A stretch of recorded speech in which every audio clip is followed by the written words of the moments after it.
मेरा दुकान है, ठीक है। मेरे दुकान में दिलशान आया खरीदने के लिए सामान। इसने 2,000 रुपये का मान लो सामान खरीदा, ठीक है। मैंने इसको दे दिया, बट दिलशान बोला सर पेमेंट अभी आपको हम नहीं करेंगे, आपको हम पेमेंट 2 महीने के बाद करेंगे, ठीक।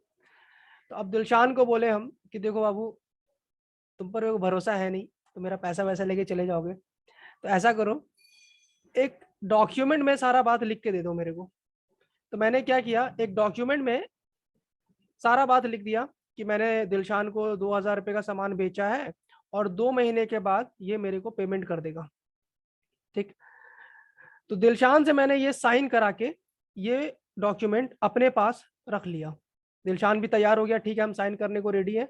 दिलशान ये साइन किया इस डॉक्यूमेंट में और साइन करके मेरे को दे दिया। तो ये जो डॉक्यूमेंट मेरे को दिया ये मेरे लिए हो गया BR, और दिलशान साइन करके जो वापस किया इसके लिए हो गया BP। और ये जितना प्रोसेस हुआ इस प्रोसेस को कहते हैं बिल ऑफ एक्सचेंज, ठीक है। इस प्रोसेस को क्या है, बिल ऑफ एक्सचेंज। तो बिल ऑफ एक्सचेंज क्या है, बिल ऑफ एक्सचेंज एक अनकंडीशनल ऑर्डर है, जो कि ये मतलब ये एक डॉक्यूमेंट है, बेसिकली ये ऑर्डर देता है, जो व्यक्ति खरीदता है उसको ऑर्डर देता है कि भाई इतने तारीख को तुम लाके मेरे को पेमेंट कर दोगे। तो बिल ऑफ एक्सचेंज एक ऑर्डर है जो कि क्रेडिट अपने डेटर को हम देते बोलते हैं कि इतने तारीख को तुम मेरे को पेमेंट कर दोगे। क्लियर है ये बात? Yes yes sir. ठीक है।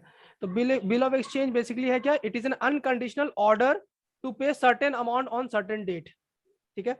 तो दिलशान मेरे को 2 महीने के बाद, जो भी तारीख मैंने इसको बोला है, मान लो दो महीने के बाद, मान लो 4 अप्रैल होता है, अभी एक क्लाउज और इसमें है बताएंगे। तो मान लो 4 तारीख को दिलशान मेरे को आके पेमेंट कर देगा, दिलशान ने साइन करके मेरे को दिया, तो ये मेरे लिए BR हो गया, ये मेरे लिए एसेट्स है, संपत्ति, इसीलिए इसको फाइनल अकाउंट के बैलेंस शीट में हम लोग दिखाते थे, ठीक है। और दिलशान के लिए BP यानी लाइबिलिटीज, ठीक। दिलशान के लिए लाइबिलिटीज है। दिलशान क्या करेगा, जब ये बैलेंस शीट बनाएगा तो ये अपने लाइबिलिटी साइड में शो करेगा, ठीक है। अच्छा, दिलशान को मान लो ये मेरे से खरीदा था 1 जनवरी को, इसको काट देते हैं, 1 जनवरी को खरीदा था। दिलशान बोला कि 2 महीने बाद पेमेंट करेंगे, तो इसका पेमेंट का डेट आएगा जनवरी, फरवरी, मार्च, यानी 1 मार्च। लेकिन एक रूल है कि आप अपने कस्टमर को 3 दिन का ग्रेस दे दोगे। तो जो पेमेंट डेट बनेगा वो बनेगा 4 मार्च को, ठीक है। 3 दिन का ग्रेस डेट देना कंपलसरी है हर हाल में। लेकिन अगर सर पब्लिक हॉलीडे पड़ जाए तो क्या करें, कुछ केस है जहां पे एक्सेप्शनल है। अगर पब्लिक हॉलीडे पड़ गया, पब्लिक हॉलीडे या संडे पड़ जाए सर एक दिन पहले, हाँ, अगर पब्लिक हॉलीडे पड़ जाए या संडे पड़ जाए, मान लो 4 मार्च संडे पड़ रहा है, तो दिलशान को पेमेंट कब करना पड़ेगा, 3 मार्च को करना पड़ेगा पेमेंट। एक दिन पहले हो जाता है अगर पब्लिक हॉलीडे हो या संडे हो।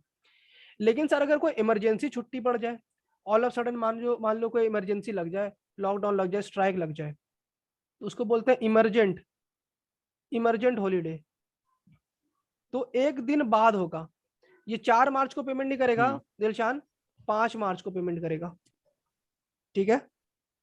पहले तो बात याद रखने, 3 दिन ग्रेस डेट मिलेगा। रिपीट कीजिए। पेमेंट का जो टाइम होगा, पेमेंट का जो टाइम होगा वो 3 दिन का ग्रेस डेट देगा, ग्रेस डे देना पड़ेगा। अगर मान लो ग्रेस डे में पड़ रहा है पब्लिक हॉलीडे या संडे पड़ रहा है, तो एक दिन पहले पेमेंट करना पड़ेगा, यानी 3 मार्च को। लेकिन अगर इमरजेंट छुट्टी हो जाए, मतलब ऑल ऑफ सडन स्ट्राइक लग जाए, अचानक छुट्टी हो जाए, तो एक दिन बाद, यानी 4 को तो पेमेंट नहीं करेगा, ये 5 तारीख को पेमेंट करेगा। सर वैलिडिटी कब तक रहता है इसका, एक बिल का? वैलिडिटी अब जो भी ले लो, 3 महीने का करवा लो, 4 महीने का करवा लो, वो आप पे डिपेंड करता है। दिलशान का मन जब होगा उतना दिन का करवा सकता है। अगर ये बोलेगा कि नहीं सर हम 5 महीने के बाद पेमेंट करेंगे, अगर हम तैयार है तो 5 महीने के बाद बिल बना देंगे इसका। वो तो बायर और सेलर के बीच में डिपेंड करता है। क्लियर है ये बात? Yes sir. ठीक है।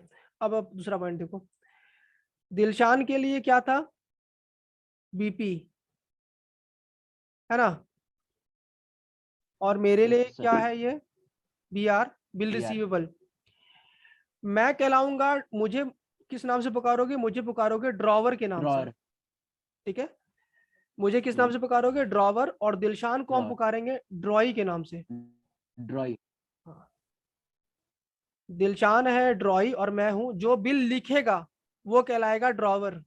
One who makes Drawer. Bill, जो बिल लिखता है वो कहलाता है ड्रॉवर, और जो बिल साइन करता है, एक्सेप्ट करके वापस देता है, उसको बोलते हैं ड्रॉई, ठीक है। Right.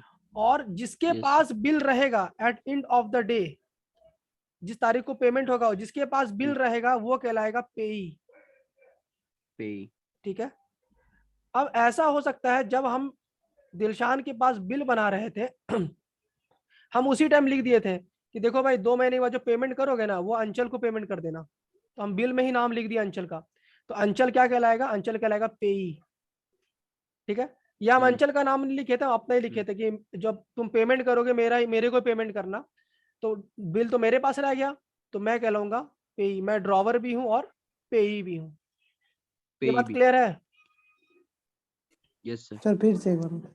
ड्रॉवर किसको कहेंगे, जो बिल बनाएगा, मीन्स जो बिल लिखेगा वो ड्रॉवर होगा, और जो बिल एक्सेप्ट करेगा वो कहलाएगा ड्रॉई, और जिसके पास बिल रहेगा 2 महीने के बाद वो कहलाएगा पेई। ये क्लियर है। Yes sir. Yes, sir. ठीक है, इसका पॉइंट सारा बुक्स में लिखा हुआ है कि ड्रॉवर किसको बोलते हैं और ड्रॉई किसको बोलते हैं, ठीक है। ठीक, अब बात करते हैं, ये तो हो गया बिल ऑफ एक्सचेंज। एक सर होता है प्रोमिसरी नोट, ठीक है। बिल ऑफ एक्सचेंज ऑर्डर है, याद रखना, बिल जो बिल होता है, बिल ऑफ एक्सचेंज एक ऑर्डर होता है। हम दिलशान को ऑर्डर दे रहे हैं कि बाबू तुमको पेमेंट करना है तो करना है, अगर तुम पेमेंट नहीं करोगे तो हम बहुत कुछ कर सकते हैं, ठीक है। वो क्या क्या करेंगे वो हम इस चैप्टर में सीखेंगे कि क्या क्या कर सकते हैं। और अब इस बिल को हम और कहाँ कहाँ बांट सकते हैं, किसी को दे भी सकते हैं, हम बैंक में जाके जमा कर सकते हैं बिल को, हम बैंक को, इस बैंक से पैसा डिस्काउंट करा सकते हैं, हम इस बिल को अंकित को भी दे सकते हैं, तो बहुत कुछ प्रोसेस हो सकता है। ये सारा प्रोसेस इस चैप्टर में पढ़ना है, ठीक है। अब बात करते हैं प्रोमिसरी नोट के बारे में। प्रोमिसरी नोट जो बेसिकली क्या होता है, अंचल ने मेरे से सामान खरीद लिया, मान लो, चलो दिलशान ही खरीदा था ना, चलो दिलशान ने मेरे से सामान खरीद लिया। अब दिलशान मेरे को प्रॉमिस कर रहा है, सर आपको हम 2,000 रुपये पेमेंट कर देंगे। दिलशान ने मेरे से सामान खरीदा, दिलशान मेरे को प्रॉमिस कर रहा है, सर हम आपको 2,000 रुपये पेमेंट। हाँ बोलो। आवाज नहीं आ रहा था सर, अब आ रहा है। ठीक है, देखो दिलशान ने मेरे से, अब दूसरा केस कर रहे हैं, प्रॉमिसरी नोट के बारे में बता रहे हैं, बिल ऑफ एक्सचेंज के बारे में जो थोड़ा सा बता दिए, फिर हालांकि पढ़ना हम लोग को बिल ऑफ एक्सचेंज ही है, लेकिन प्रॉमिसरी नोट का ही पार्ट है इसमें। प्रॉमिसरी नोट में क्या होता है कि दिलशान ने मेरे से सामान खरीदा 2,000 रुपये का। अब दिलशान बोल रहा है क्या कि सर आपको मैं प्रॉमिस करता हूं कि 2,000 रुपये पेमेंट कर देंगे। अभी क्या कर रहा हूं, दिलशान मेरे को एक कागज में लिख के दे रहा है, अपने से दिलशान बनाया, और इसमें लिख के दे रहा है, सर आई प्रॉमिस टू पे you certain amount in that day, जो भी तारीख देगा वो पेमेंट कर देंगे। तो ऐसे डॉक्यूमेंट को प्रॉमिसरी नोट बोलते हैं। जब कोई कस्टमर, जब डेटर कोई डॉक्यूमेंट बना रहा है, यहाँ पे कौन कौन डॉक्यूमेंट बना रहा है, दिलशान बना रहा है। जब दिलशान डॉक्यूमेंट बना है, जब डेटर डॉक्यूमेंट बना रहा है क्रेडिटर के लिए, उसको प्रॉमिसरी नोट बोल रहे हैं, और ये क्या प्रॉमिस कर रहा है कि मैं पेमेंट कर दूंगा। पीछे वाले केस में क्या था, मैं बिल बना रहा था, ड्रॉवर बिल बना रहा था, और ये ऑर्डर दे रहे थे दिलशान को कि बाबू तुमको पेमेंट करना है। यहाँ पे दिलशान बिल बना रहा है और एक नोट लिख के दे रहा है, और मुझे प्रॉमिस कर रहा है कि मैं पे कर दूंगा, तो ये प्रॉमिसरी नोट होगा। इसमें सिर्फ 2 पार्टीज होता है, एक प्रॉमिसर और एक प्रॉमिसी, ठीक है। प्रॉमिसर कौन, जो प्रॉमिस कर रहा है, प्रॉमिसी कौन, जिसको प्रॉमिस किया जा रहा है। प्रॉमिसर दिलशान कहलाएगा और प्रॉमिसी मैं कहलाऊंगा। तो ये छोटा सा पॉइंट क्या बोलते हैं, प्रॉमिसरी नोट का था। ये क्लियर है। Yes, sir. Yes, sir. चलो वापस आ रहे हैं बिल ऑफ एक्सचेंज में।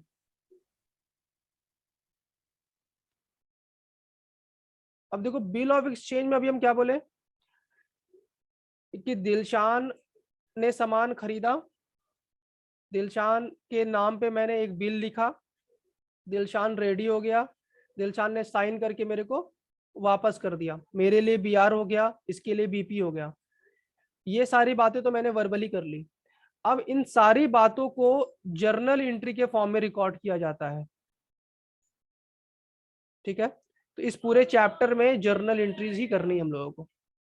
ठीक है, तो चलो अभी नाम चेंज कर रहे हैं। ये मान रहे कि ए ने, ऐसे देखना, ए ने क्या किया, माल बेचा, सोल्ड किया बी को। ठीक है, 2000 रुपए का। फिर ए ने बी के ऊपर एक बिल लिखा, ए ने बी के ऊपर एक बिल लिखा, ठीक, और बी ने इस बिल को एक्सेप्ट करके ए को वापस दे दिया। तो ए के लिए क्या हो गया, ये बी आर हो गया, और बी के लिए क्या हो गया, ये बीपी हो गया, यानी बिल्स पेबल हो गया। ये क्वेश्चन समझ में आ गया? Yes, sir. इस पे हमें बोल रहा है कि जर्नल एंट्री करके बताओ ये सारे प्रोसेस को। देवांश, दिलशान, समझ में आया ये बात? Yes, sir. ठीक, देखो जनरल एंट्री कैसे होगा। ड्रॉवर के बुक में, यानी ड्रॉवर कौन हो गया यहाँ पे, ड्रॉवर हो गया ए, और ड्रॉई कौन हो गया यहाँ पे, ड्रॉई हो गया बी। ठीक है, जो बिल लिखता है उसको ड्रॉवर बोलते हैं, और जो बिल साइन करके वापस कर रहा है उसको ड्रॉई बोलते हैं। इन जनरल एंट्री दोनों के बुक में होगा, ड्रॉवर के बुक में अलग होगा और ड्रॉई के बुक में अलग होगा। तो पहले देखो, इन the book of drawer, in the book of drawer general entry के फॉर्मेट में होगा। तो कृपया करके आप लोग जनरल मेरे साथ लिख भी लेना, जनरल एंट्री का फॉर्मेट बना लेना। सबसे पहले ए ने क्या किया, माल बेचा था ना बी को, तो इसका एंट्री करेगा हाँ, B account debit to sales. sales. अच्छा, ए के बुक में हो रहा है, याद रखना, इन द बुक ऑफ ड्रॉवर, यानी ए के बुक में हो रहा है। बी ने माल बेचा, 2000 रुपए का बेचा, तो B account debit to sales. Narration, being goods Good, but sales. Sold to B हाँ. On credit. लिखना, तो क्रेडिट लिखना जरूरत भी नहीं है, लेकिन ऐसे भी जनरली अगर तो ही क्या नाम वही लिख देंगे, हो जाएगा।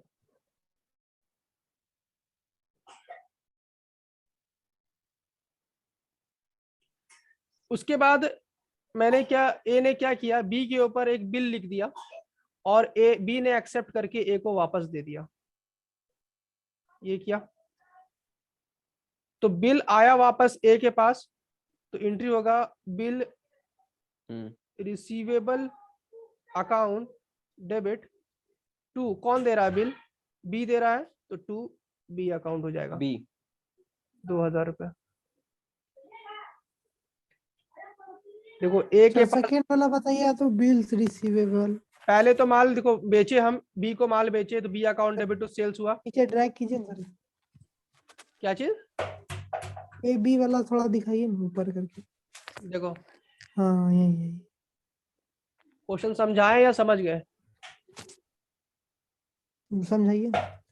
ए ने माल बेचा बी को, ठीक, एक मिनट, ए ने माल बी को बेचा, ठीक है, बी, और फिर उधार बेचा था, तो ए ने बोला बाबू तो मेरे नाम पे वो बिल लिखेंगे हम, तो बी तैयार हो गया, ठीक है लिख दो बिल। बी ने साइन किया और वापस दे दिया ए को, तो ए के लिए ये हो गया बी आर, बी ने चूंकि साइन करके वापस दिया था, तो बी के लिए हो गया बीपी। ठीक, ये सारे घटना की जनरल एंट्री करनी है। जनरल एंट्री जो होगा वो दोनों के बुक में होगा। ए लिख रहा है तो ए कराएगा ड्रॉवर, बी साइन कर रहा है वापस कर रहा है तो ये कहलाएगा ड्रॉई। तो इन द बुक ऑफ ड्रॉवर यानी ए के बुक में एंट्री होगा, ए ने पहले माल बेचा, B account debit to sales, ठीक है। उसके बाद बी माल बेचने के बाद हमने बी को बोला कि बी चलो बिल दो, बिल दो मुझे साइन करके। तो मुझे क्या, मुझे बिल मिल गया, ए को बिल मिल गया, तो बिल रिसीवेबल अकाउंट डेबिट। कौन दे रहा है, तो टू पी। इसका नरेशन हो जाएगा बीइंग एक्सेप्टेंस रिसीव्ड। क्लियर है ये? Yes, sir. Yes, sir. Dilshan, अंचल, Yes, sir. Yes, sir. ठीक। अच्छा, अब हम तारीख भी ले लेते हैं। मान लो माल बेचे थे 1 जनवरी को, तो 1 जनवरी को ये बिल में जो मिला, ड्यू 2 महीने के लिए बेचा, ड्यू डेट कब होगा? ड्यू डेट होगा 4 मार्च। ड्यू डेट मतलब होता है जिस दिन पेमेंट होगा। ड्यू डेट का मतलब होता है जिस दिन मैच्योरिटी डेट, जिस दिन पेमेंट का डेट को बोलते हैं ड्यू डेट। 4 मार्च को पेमेंट होगा। क्योंकि बिल मेरे पास ही था, बिल ये ए के पास ही था, तो ए ने बी ने पेमेंट कर दिया, तो मेरे पास पैसा आया। तो बैंक अकाउंट डेबिट किसके, क्या चीज के बदले पैसा आया? बी आर के, तो एंट्री बनेगा बी आर BR के बदले तो 2000 रुपया। नरेशन हो जाएगा being bill met on due date. ये 3 एंट्री समझ में आया? तो Yes, sir. कैश भी तो दे सकते हैं ना। हाँ, कैश भी दे सकते, कैश या बैंक दोनों हो सकता है। ठीक है, सर मेट का मतलब क्या होता है? मतलब उस तारीख को हमने पेमेंट कर दिया, ये हुआ मेट। ठीक है, फिर से देखो, पहले मैंने माल बेचा उसको, ए ने माल बेचा, तो B account debit to sales. माल बेचने के बदले उसके ऊपर बिल लिखे, बिल उसने एक्सेप्ट करके मेरे को दे दिया, मेरे पास बिल आया तो उसको डेबिट कर दिया। ठीक है, डेबिट। और उसके किस कौन दे रहा है, who is the giver? B is the giver, तो बी को क्रेडिट कर दिए। उसके बाद ड्यू डेट के दिन बिल मेरे पास ही था, मैंने बिल को कहीं दिया किसी को नहीं, बिल मेरे पास ही रह गया, तो मेरे पास पैसा आएगा, कैश या बैंक आया, किसके बदले आया? बी आर के बदले आया। BR के। ठीक है, अभी देखो सारा एंट्री ना कैंसिल हो रहा है कहीं ना कहीं। ऊपर से देखो, B account debit to sales पहला एंट्री था, अगला एंट्री है B R account debit to BP. देखो बी डेबिट हो रहा है यहाँ पे और बी क्रेडिट हो रहा है, कैंसिल हो गया। हाँ। एंट्री क्या बन गया? Bill receivable account debit to sales. फिर पेमेंट जब हो गया, cash account debit to B R, B R यहाँ डेबिट है, तो बी आर यहाँ कैंसिल हो गया, बी आर यहाँ कैंसिल हो गया, तो एंट्री क्या बन गया मेरा? कैश या bank account debit to sales, cash account debit है ना? जब हम अल्टीमेट किसी को सेल करते हैं, कैश सेल, तो एंट्री क्या करते हैं? Cash account debit to sales, cash account to sales. हाँ। तो ये बस एक हम तरीका बताएं कि कैंसिल हो गया, अल्टीमेट इफेक्ट वही होता है, लेकिन हमको सारा एंट्री करना है। 3 एंट्री होगा। ठीक है, क्लियर है ना ये? Yes, sir. एक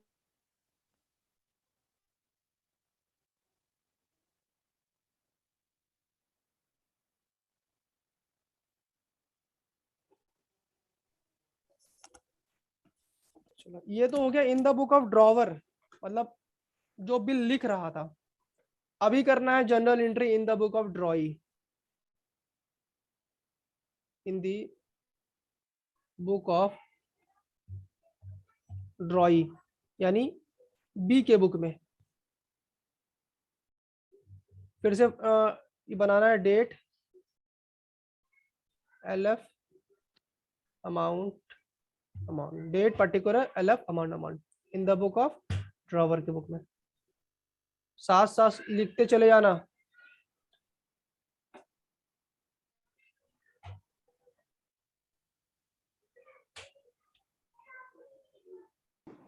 सर हाँ, थोड़ा ऊपर कीजिएगा। ड्यू डेट सर कहाँ लिखे थे सर? ड्यू डेट केस 1 लिखे हैं। नहीं नहीं, कैश लिखा हुआ है, कैश, बैंक या अच्छा। कैश। Okay sir. काटना वाटना नहीं तुम लोग, बस 3 एंट्री खाली करना। Yes sir. वो काटने तो सर सर अभी मैसेज तो बता काट दिए सर। क्या चीज अगला बार से ध्यान रखेंगे, अरे अगला बार से ध्यान रखेंगे। एंट्री ठीक से करो, फिर से काटना नहीं तो समझाने के लिए काटे थे कि ऐसा इफेक्ट हो जाता है, करते करते इफेक्ट अल्टीमेट वही पड़ जाएगा। Okay sir. एंट्री ठीक से करो फिर से।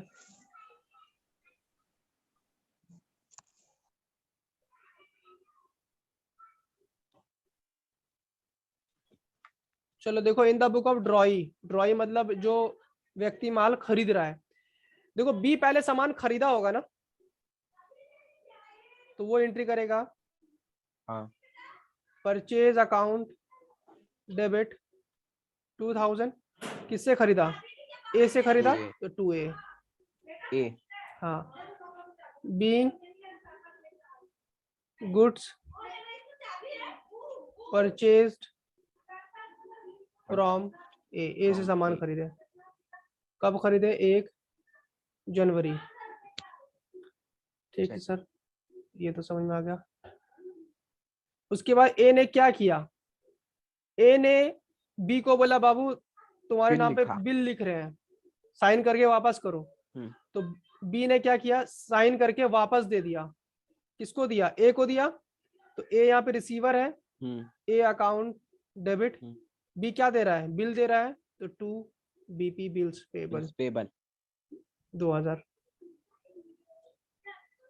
Being acceptance of bill given, इसने क्या किया? एक्सेप्टेंस दिया बिल का उसी तारीख को, 1 जनवरी। उसके बाद 2 महीना बिल अपने पास ए रखा, फिर बी के पास आया 4 मार्च को, मतलब वो पैसा लाओ। तो बी ने क्या किया? पेमेंट कर दिया। किसके बदले पेमेंट किया? बिल्स पेबल के बदले। बीपीए ले लेगा अपने पास, बिल्स पेबल के। बीपी ले लिया। इसके बाद बिल्स पेबल 2000 रुपए का आ गया, और इसने पेमेंट कर दिया कैश या बैंक 2000 रुपया। Being bill met on due date, या इसको ऐसे भी लिखते बीइंग ऑनर